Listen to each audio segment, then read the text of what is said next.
What's up, everybody? Michael Walsh here. So we just got done with this fucking travesty of a main event that was Dricus versus Khamzat, and I'm annoyed because I made a video last week cautioning against this exact outcome.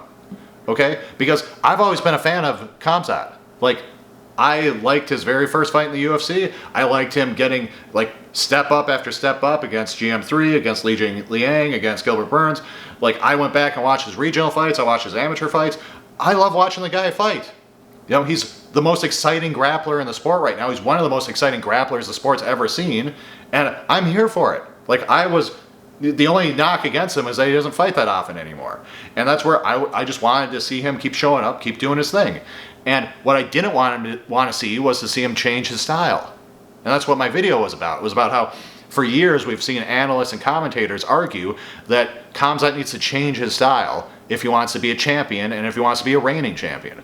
That this approach of coming out in the first round like he's been shot out of a fucking cannon, like he's done a line of coke before the fight, that approach will eventually hit a wall. That he will fight someone in a 5-round fight, someone that he can't get out of there in the first or second round, and then he's going to drop off like he did against Burns, like he did against Usman, and that person is either going to win a decision or finish him late.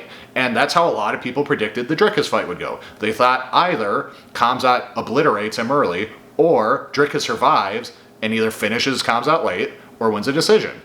And I picked Khamzat to win. If you go back and watch my prediction video, I basically said that's how the fight is probably going to go, but I do think Khamzat can just get him out of there early.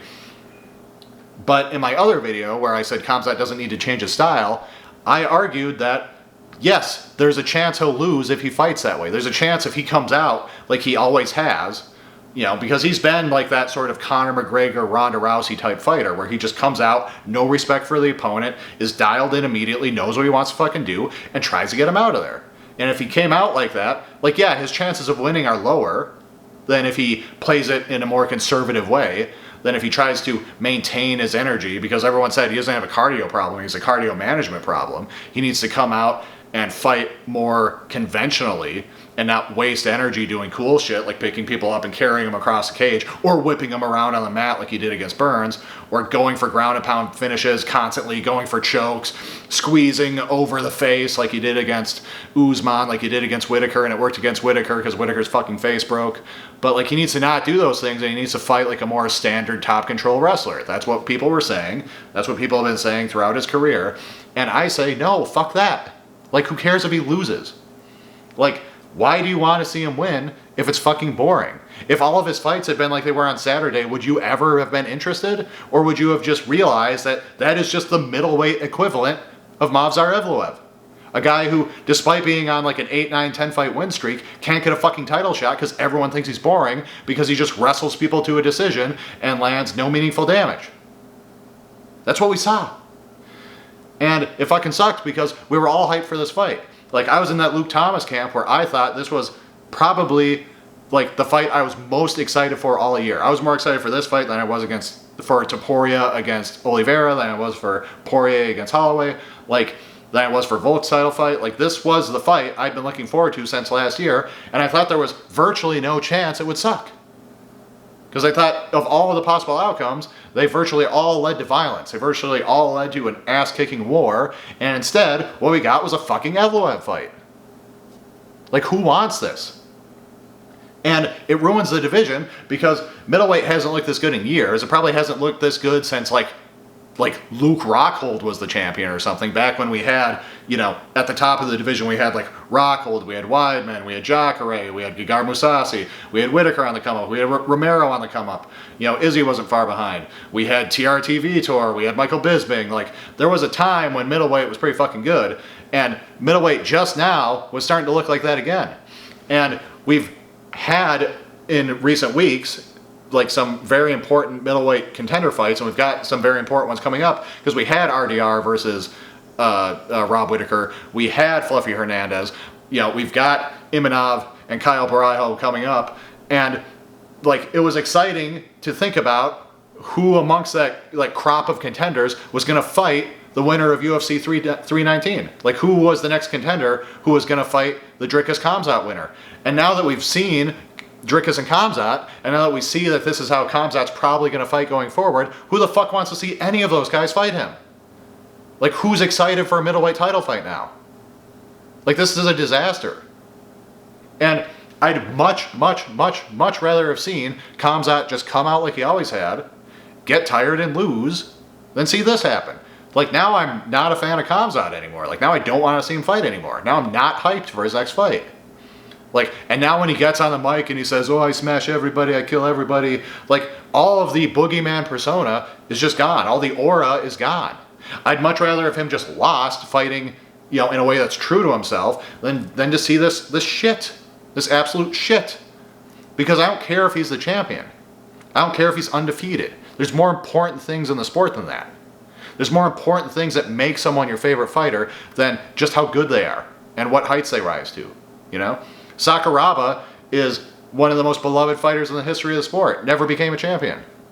Justin Gaethje, one of the most beloved fighters in the history of the sport. Never became a champion. Dustin Poirier, Derek Lewis, like, just Donald Cerrone. Like, think of these people you actually give the most of a shit about.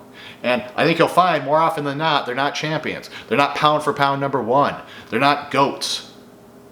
You know, make a list of your favorite fighters, make a list of your most exciting fighters, and then make a list of the GOATs and just see how much fucking overlap there is. There's not gonna be much. You know, that your favorites and the exciting fighters are gonna have overlap, but not the GOATs. Okay? Make a list of everyone who's ever been pound for pound number one and see how many of those fucking people are on your favorite fighter list.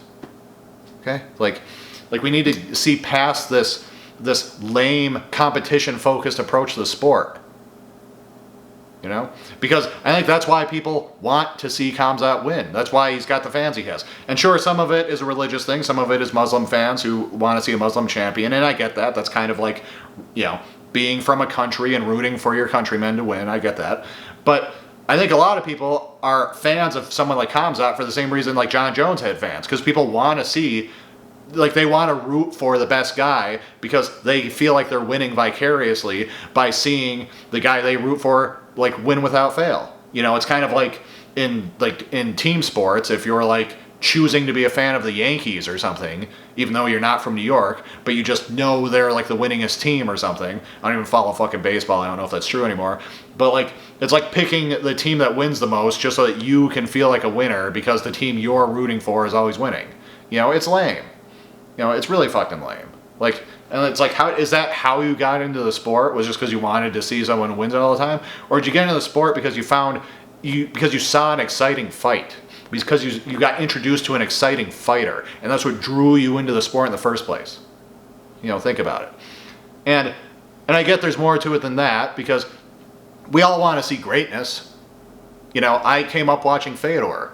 Like, you know, when you see an undefeated guy like that who just seems untouchable, or if you came up watching Khabib, like, part of you just wants to see that go on forever. Part of you wants to believe that that can happen. Because ultimately, we all know that time is inevitable and that people age out, they move past their prime, the game catches up to them, and eventually, if they keep fighting, they will eventually lose. And that's the undeniable, unavoidable truth. But part of us wishes that weren't the case. Part of us wishes once in a while someone could just come along and win forever and actually, like, achieve that level of greatness. And I totally get that. And I get where there's probably Khamzat fans who are appreciating him on that level. They just want to see greatness happen. They want to see if he can just come out and smash everybody forever and ever and ever. But again, it's like, but then he's got to smash everybody. And this way, you know, what he did on Saturday wasn't that. What he did on Saturday is what Evloev does. It's what Jake Shields would do to people. It's what all these boring grapplers that everyone hates on, it's what those people do.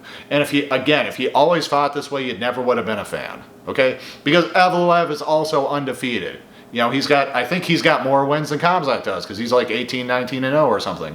Like, and yet the guy can't get a fucking title fight to save his life. So like just do some reflection and realize what you actually want from these guys. Do you want what you saw on Saturday, or would you rather have seen a war where Khamzat came out, did everything he could to finish Dricus in the first or second round, got tired, you know, kept fighting, but started losing and either lost a decision or got knocked out in the fourth or something? Wouldn't you have rather have seen that and then see Khamzat get back in there and beat the shit out of Fluffy Hernandez or something? Like, wouldn't you have rather seen that than seen this? You know, where now he's gonna win, he's gonna be the champ, he's probably gonna take a fucking year off and then win a lame ass decision against whoever the contender is next summer, Is that what you want to see?